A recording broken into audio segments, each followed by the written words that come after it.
Hi everyone, welcome to my channel Clicks to Reels. Thank you so much for being here today. So we are going to continue on the Lightroom editing tutorial. In the first video you saw we did some basic edit. In the last video we saw a little bit of masking, the subject mask and the background mask, how we did.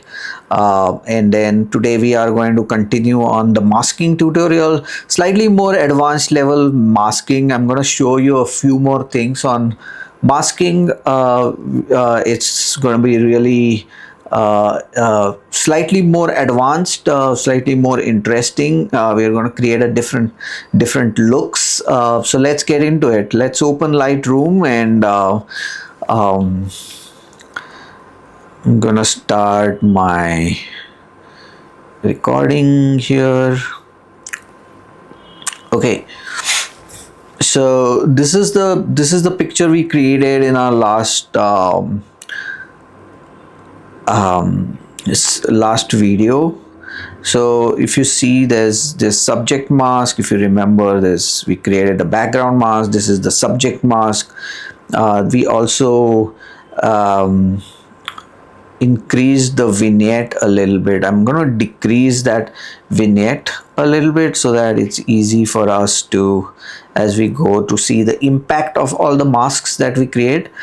So now that we have a background mask and we have a subject mask, we are going to do something called as a linear mask. So we are going to select this linear gradient here.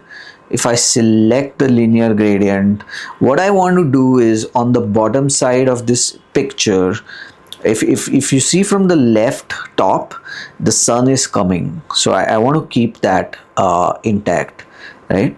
So I want to keep that. So that means that on the right side, it has to be a little darker. I can live with a little darker. So I'm going to select that again. So I'm going to go to masking, hit the plus sign, select linear gradient, and I'm gonna do just click from the right and do it this way. So I'm gonna, what I want is on the bottom right, I want it to be slightly darker, and I'll tell you why later. Right, so now this is what the mask looks like. So right now there's nothing that is happening because we haven't changed anything for the mask. So what I'm going to do is for the mask slightly decrease the exposure. So if you see that as I reduce the exposure, the right bottom corner started to more darken, right? So, and then you can play with this mask here, like to your liking, how you want to do it. So this is how I've done it so far, and this is how it looks. So if you see, there's a slight dark shade that is created. So that's fine, right? So the other thing now I want to do is I want to create another mask, which is a radial mask. And the reason I want to use this radial mask is I want to create a sun, or the sunlight that is coming from the top left corner of the picture, like this area.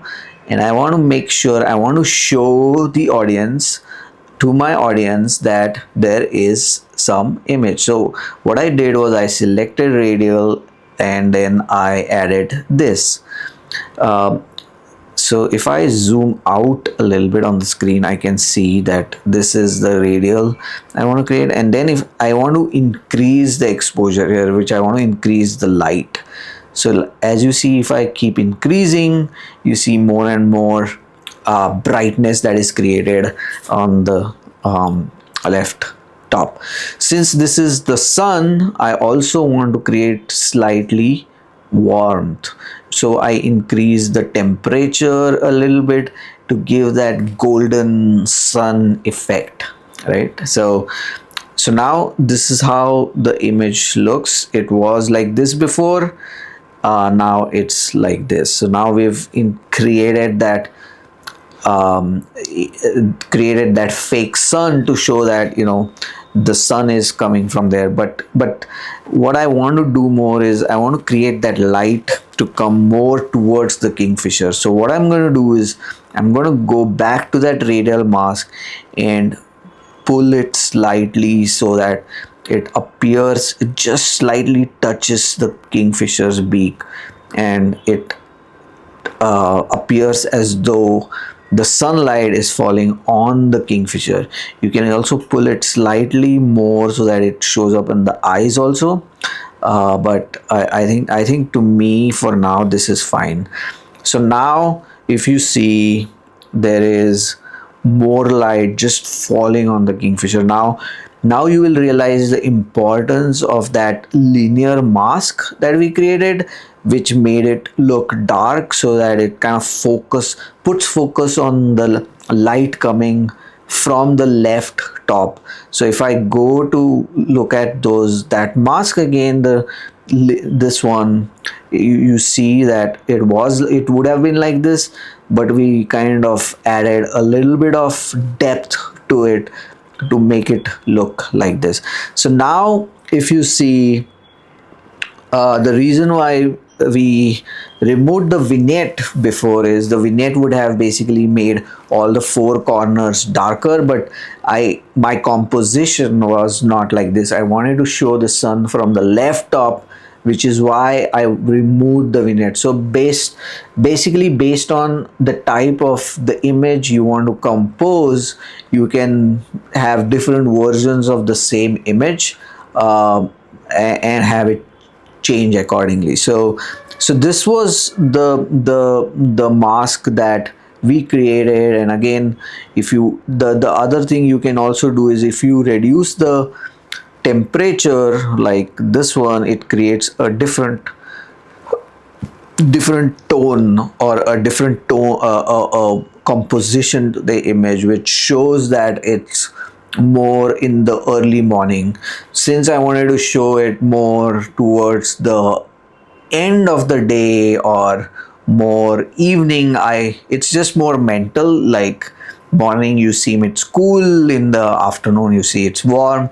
So depending on what you want to show in the composition, you can change this accordingly. So again, now let's look at this before and after again. So before was like this, and now after is like this with the sun coming in. So today we learned our radial masks, we learned linear masks.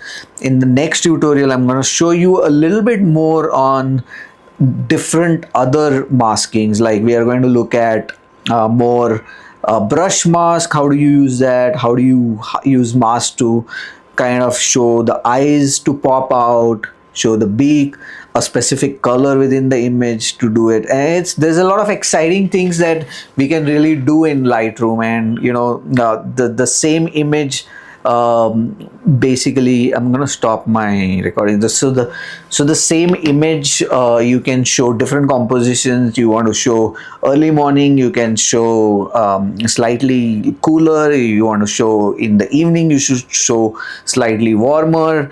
You can even try a lot of different things within Lightroom, and explore these different options, and let me know in comments if you think there is different other ways that you could edit the image.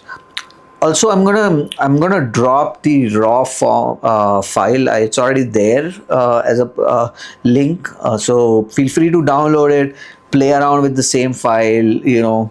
Try different compositions, try different crop levels, try different colors, make it black and white, make it sepia. You can try all kind of things within Lightroom. It is exciting. It's just the beginning. This is my third video, and I've probably shown you maybe 5-10% of what we can really do, but as we go, I'll probably have more different things. So going forward, I'm not going to have a really set schedule as such, but I want to show how I do, or how I like my photos to look like. So, and then I would love to learn from you. What have you done to show different compositions? So I get to learn as well. We'll also look at how to do borders, how to do images, how to do watermarks, how to also take this photo and go to Snapseed and do certain things. So we'll all look at it in my future videos. But I hope you like this video, and thanks so much. Hope you subscribe, like, and I'll see you in my next. Thank you so much.